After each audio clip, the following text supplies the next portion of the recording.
So I think that this belief that like you can just build a cool product and it's going to work is very naive. Like you need to basically wake up every morning in a cold sweat thinking about like what is Lockheed trying to do today to take you down. Yeah.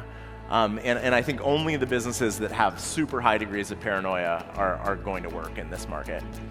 Welcome to Divot, a community for people trying to make their mark on the world, where each week I'm interviewing the best minds in business, tech, sports, and entertainment to see how they made their mark. Go to divot.org to see all the episodes, or you can watch them on YouTube, Apple Podcasts, or Spotify. Divot. This episode is brought to you by Salesforce. For this week's episode, I'm at Startup Grind's Global Conference. It's a community that I helped start about 15 years ago that brings entrepreneurs and investors and people that want to grow and build innovative products together. And once a year, we have a summit right here in Redwood City, California, where we have the best of the best telling about how they created their startup, how they came up with their product, how to get funding, and all those kinds of things. This week, I'm interviewing Trae Stephens.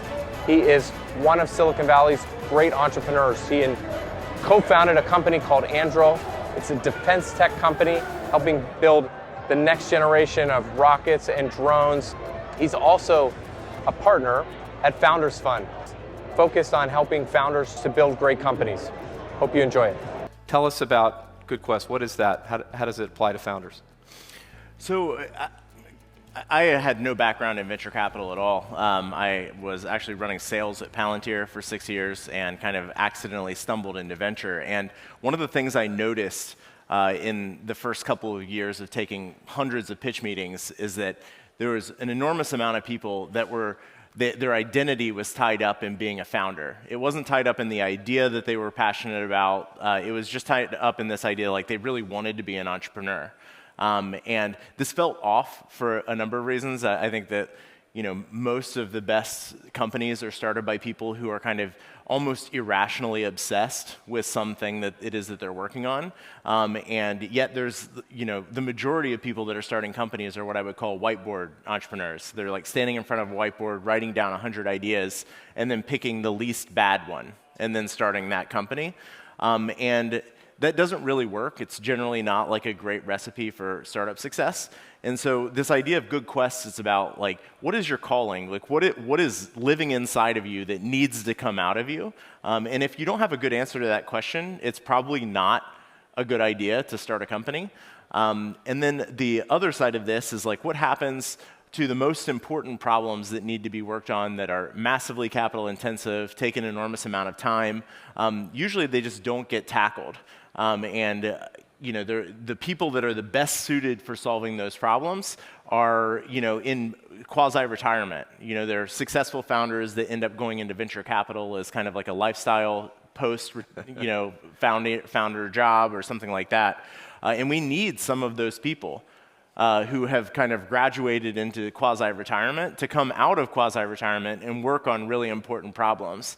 But this is like the equivalent of a celebrity in Hollywood starting a tequila company. It's like, it's meaningless, it's a total commodity, but they're able to sell it because of their brand. And we have too many people in Silicon Valley that are essentially starting tequila companies instead of building important businesses. When you listen to people talk about these ideas, like what things do you listen for or do you hear at Founders Fund where you're like, okay, they're in that bucket versus in the first bucket? I mean, one of the first questions we ask almost every company that walks in the door is, what's the origin story? Tell us how you came to this idea. And it's almost immediately clear in the first 30 seconds of the founder answering that question whether or not there is something that's like deeply personal about the mission that it is that they're working on.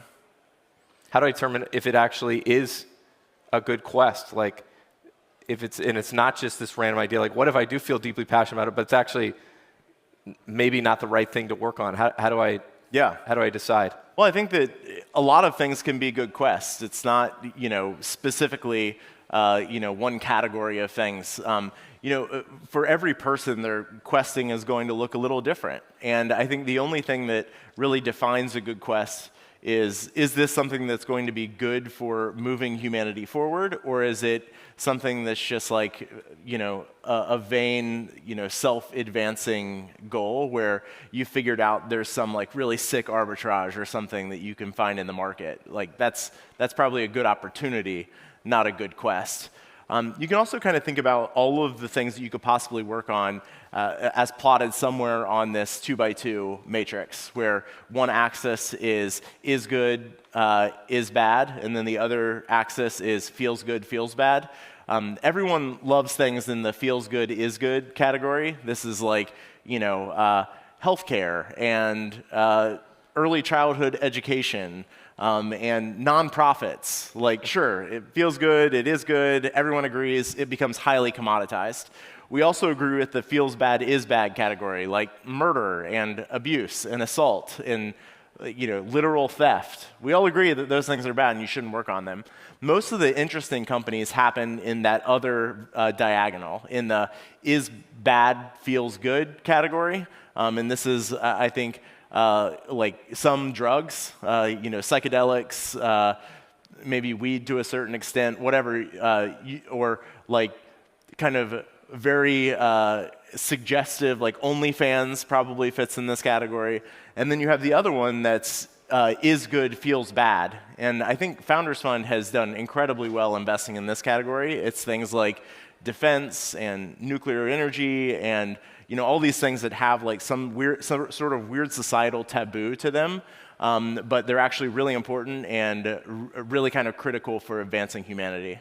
Does the size of the market have to be part of it being a good quest? Because at the beginning, it's so hard to figure out, is this actually something that can be big or not? You kind of sometimes you're defining a new market, or you're sort of changing the paradigm of how maybe commerce is spent in that area. Like, how do I determine how big it is, or does it not matter? Just like, if it's in your heart, get it out, do it, albeit not in some of these other quadrants. Yeah, I mean, there are a lot of really good quests that I wouldn't invest in at Founders Fund, not because they're bad quests, just because they're not going to return a venture fund. Yeah. And that's okay. Like, it's actually perfectly awesome to be on a good quest. Like, if you have a passion about education and you want to go teach elementary school kids, that feels like a pretty good quest. I'm all for it. Does that mean that there's something investable for Founders Fund? No. So not all good quests are going to be venture investable, and that's okay. I think we have too many businesses that assume that they should be capitalized via venture, and it's just not true. There are very few businesses that should actually raise venture capital. What's changed the most at Founders Fund since you joined just over a decade ago? Not much, honestly. The fund is 20 years old. We were started by the PayPal Mafia, so kind of Peter and the other co-founders.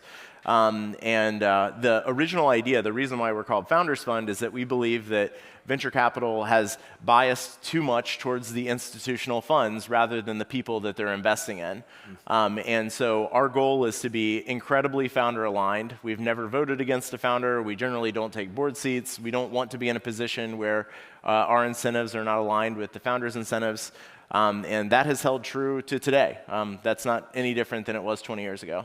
Not taking a board seat is a really big idea, and almost all venture firms that invest serious dollars into company make it basically like a minimum requirement. We want to join the board. Why does Founders Fund feel like that's not something that they need to do to protect their investors' money? Well, venture capital returns are kind of distributed on what people would call a power law curve, which means that there's a very, very small number of companies that return almost all of the capital to the market, and then everything else is a rounding error to zero. And so Founders Fund, as I said, we've been around for 20 years. We have close to 20 billion in AUM, and probably 95% of every dollar that we've returned to our investors came from returns from 12 companies. So we've invested in thousands of companies, and only 12 have mattered. So oftentimes what the governance thing does is it tries to downside minimize. So you're trying to figure out like how you can make sure that you get your pref stack to return your capital if things don't go well, or you're trying to like manage a company out of a difficult situation. You're trying to replace the CEO. And all of these things are just downside mitigation. And in our mind, it's like, do we care that we get $10 million back on a deal gone bad, or would we rather just let it go to zero and focus on the 12 companies that are going to return everything to the fund? And our answer is the latter. We just don't feel like there's any need to play around with, tinkering with governance to try to get our money back when things aren't working. How do you coach founders when it comes to, let's say, more ethically gray areas of tech or ideas? What do you say? How do you think about that? The beauty of being Founders Fund is that we don't view it as our responsibility to come up with those answers for the founders. I think we only invest in companies where we believe the founders are the right people to be running the businesses. If we thought that we had better perspectives on the company than they did, well, then we should start those companies. We shouldn't invest in someone else and then try to change their mind on anything. I think, as far as ethics go, I believe having a debate-driven culture is really important. It doesn't matter what the business is. You should have people internally that are having strong arguments about what they should be doing, what they shouldn't be doing, the direction of the business. And that debate culture has been, lacking, I would argue, in Silicon Valley for a long time. It's kind of a mono-party perspective. And I don't just mean that politically. I mean kind of as a cultural movement. And so generally speaking, we just encourage people, if you find yourself constantly agreeing with everyone around you, that's bad. You should find people that don't agree with you and try to make sure that you're fleshing these ideas out to conclusion. You started Anduril in 2017. What were the early data points that led you to believe that this was the right quest to start? Yeah, I'm still even almost 8 years from founding, I'm still always surprised that you can just say you started Anduril and just assume that people know what it is that you're talking about. Fair enough. So maybe I have to tell explain. us what it is. Yeah, what please is tell us Anduril? what Anduril is. So when I joined FF 11 years ago, I didn't know anything about venture, as I said, and so I was kind of confused as to why Peter thought that he wanted me to work at the fund. And so for the first couple of years, I made it my goal to find the next Palantir or SpaceX. These are we were huge investors in both of these companies. They obviously both did really well. And so I kind of ran this very intentional search process to see if I could find the next investment that we would make in the kind of national security federal government space. And I didn't find anything. I met with hundreds of companies, and I went back to the team and I said, man, I feel like I have a really good understanding of what I'm looking for. But I couldn't find it, and I don't know, maybe that means that, Peter, you should fire me because I'm not actually going to be that useful to the fund. And he asked me to explain what it is that I thought needed to exist, which was a hardware-enabled but software-defined defense prime. So I believe that in the next 50, 100 years, the capabilities that will matter most for national security are software capabilities, but the government doesn't really know how to buy software. That was a lesson that I learned from Palantir. And I believed that we needed to build entire platforms with software as kind of the central concept. And to my surprise, the team was really enthusiastic about this, and they suggested that we go and find a founding team and start a company to build it. And that became Anduril, and now it's a $32 billion company, we're doing some really cool stuff that has been awesome to see develop and come to fruition. Were there moments along those 2 years in your search for a company to back, solving this problem that you were looking for, that you've got discouraged enough that you thought maybe this shouldn't exist, or was it so tightly held by you that it should exist that it didn't deter you? Well, I mean, one of the realizations that I had as I was going through this is I kept finding that people were not nearly paranoid enough. They were just super optimistic. They kind of believed that it was the field of dreams.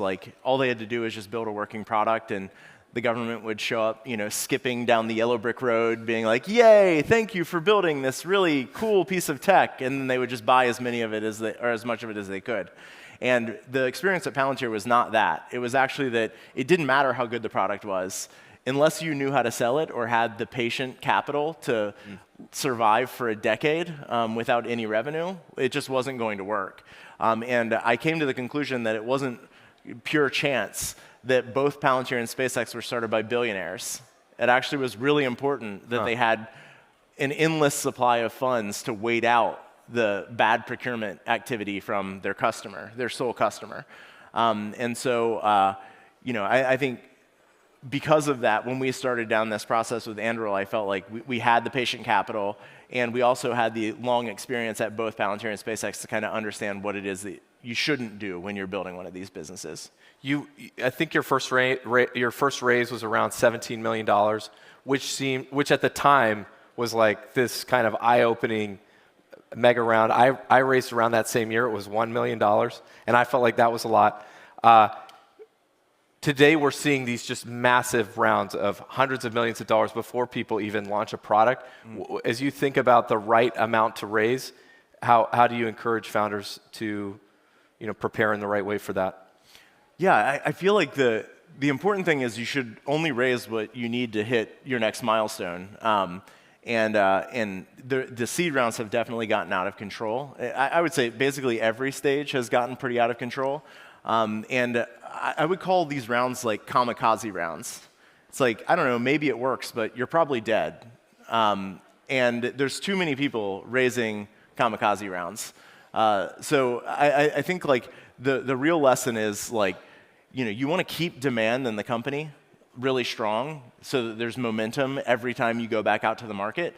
And if you go out and you raise at a really high valuation because you can when you're pre-revenue, and then you go back out when people expect that you've made traction on the business development side of things and you haven't, you're going to be way out over your skis, and you're not going to have that consistent momentum and demand. And I think this is like why HBO's Silicon Valley, there's this hilarious scene where the guy with the doors that go like this, I forget what his name is, he starts telling the founders of Pied Piper, don't get revenue. Like, you want to be pre-revenue forever. Pure play. Yeah, the pure play.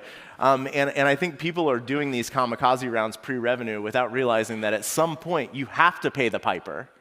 There's no way around it. And you know, you can get all that free juice up front, but it's going to hurt you in the long run. Do you remember the first deal you did at Anduril, how much it was and how long it took to get?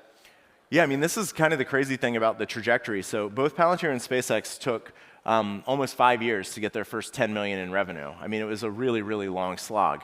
At Anduril, we started the company on a Monday. We hired a lobbyist on a Tuesday, and we ended up meeting with our first customer on that Wednesday. Wow. So it was like the most epic first days in company history.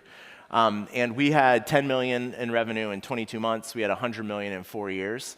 So things moved incredibly fast. That first deal started off by being a couple $1 million, and then it scaled into tens of millions of dollars. And then inside of 3 years, it was a multi-$100 million congressionally line-itemed program of record. So that contract still runs today and has generated, you know, probably close to $1 billion in revenue for the business.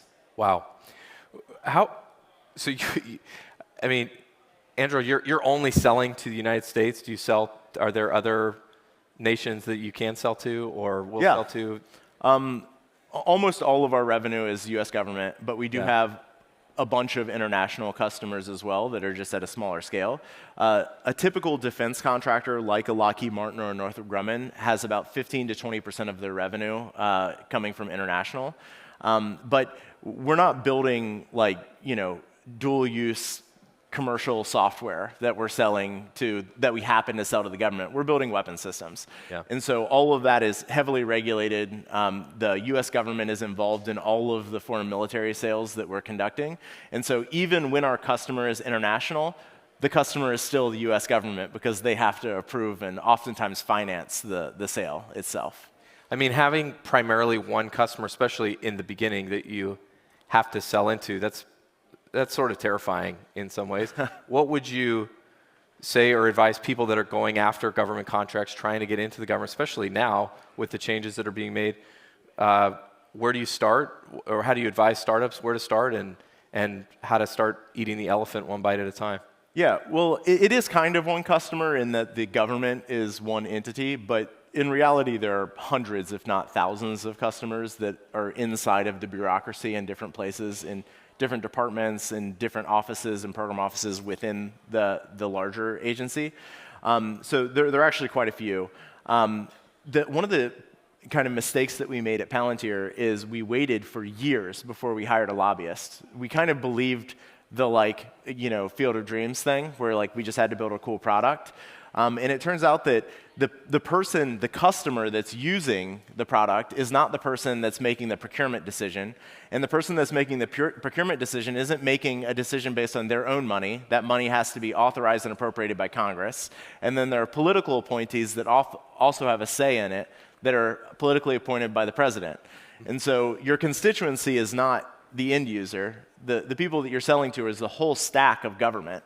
And so one of the things that I often will make sure companies that are approaching this sector are aware of is you really need to hire a lobbyist. There's almost no way around it. You have to figure out how to communicate with the people who are authorizing and appropriating funds. The other thing is you need to have a high level of paranoia. Why is that? There's just no world in which your business does well where the big legacy companies, whether it's the software development companies, whether it's Deloitte or Accenture, Booz Allen Hamilton, or the big legacy defense primes like Lockheed, Northrop, Boeing, Raytheon, there's no world in which they're going to let you exist without opposition. They are going to try to eat your lunch. And so I think that this belief that you can just build a cool product and it's going to work is very naive. You need to basically wake up every morning in a cold sweat thinking about what is Lockheed trying to do today to take you down. Yeah. And I think only the businesses that have super high degrees of paranoia are going to work in this market. Or how do you see AI changing defense now, and how do you see it impacting the future? Yeah, I think it really depends on how you define AI. The way that most people in Silicon Valley think about AI in April of 2025 is LLMs. It's chat-based applied artificial intelligence, and that's not really what is going to move the needle for weapons systems and the national security ecosystem. But there are a lot of questions around applied artificial intelligence for computer vision, perception, reasoning, command and control. And I think that will be the things that make the difference for the next 50 years. We're moving away from really expensive, exquisite systems like aircraft carriers and fifth-generation fighter jets, manned fighter jets, and we're moving into highly distributed, large quantities of attritable systems, which means, just yesterday we lost, I think it was an F-14. $60 million plane or something. Lost a $60 million F-14 that was engaging in evasive maneuvers in the Gulf and basically skidded out and slid off an aircraft carrier. This is an unthinkable loss, right? It's there's a human being on that plane. It's a $60 million piece of equipment. And that's not the future of warfare. The future of warfare is hundreds of very low-cost things that it's not unthinkable to lose. And the only way that you can command and control a battlefield with thousands of assets is by using artificial intelligence in a really robust way. And so that's really what Anduril is focused on, is trying to help us step into that future.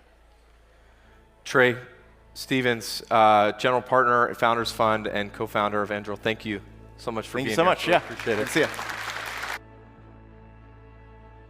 Divot. On next week's episode. Talk about it openly now because the regime in Syria just collapsed, so I have nothing about it. So I end up hacking the internet, shut it down for 2 weeks. So, this is how my revenge, The internet just in your city or in? The whole country.